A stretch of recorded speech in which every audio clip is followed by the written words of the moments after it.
গেল ১১ বছরে single sports club স্টেডিয়ামে সমান ৪টি করে ম্যাচ জিতেছে ও হেরেছে স্বাগতিক শ্রীলঙ্কা। সেই মাঠে ১১ বছরে নেই কোনো টেস্ট ড্র। এমন এক ময়দানে দাঁড়িয়ে বাংলাদেশের জয়ের সম্ভাবনা ঠিক কতটুকু? নাকি গলের মতোই ড্রয়ের দিকে ঠেলে দেওয়া হবে কলম্বোর টেস্টকেও?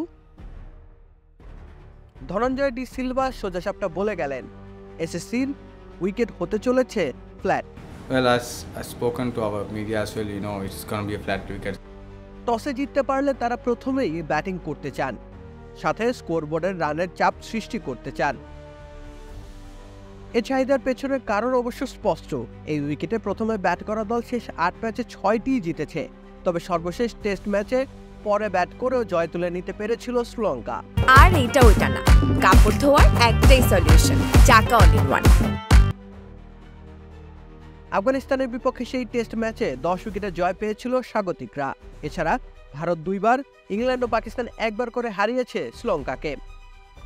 সফরকারী সেই ৩ দলের মধ্যে স্রেফ পাকিস্তান পরে ব্যাটিং করে হারিয়েছিল শ্রীলঙ্কাকে। অবশ্য তারা স্কোরবোর্ডে ৫৭৬ রানের বিশাল সংগ্রহ করে ইনিংস ব্যবধানে হারিয়েছিল স্বাগতিকদের।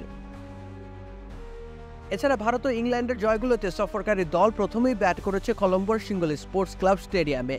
ভারত একবার ৬২২ রান তুলেছিল ৯ উইকেটের বিনিময়ে, আরেকবার ৩১২ রানে গুটিয়ে যাওয়ার পরও জয় পেয়েছে।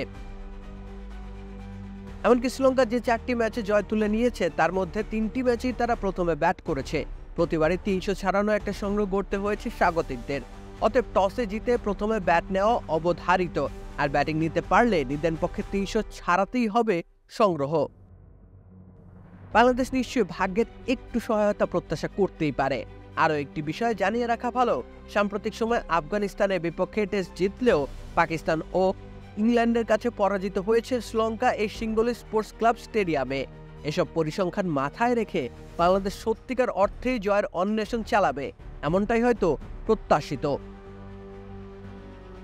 Colombo single sports club stadium থেকে রাকিব হোসেন রুম্মান, খেলা ৭১।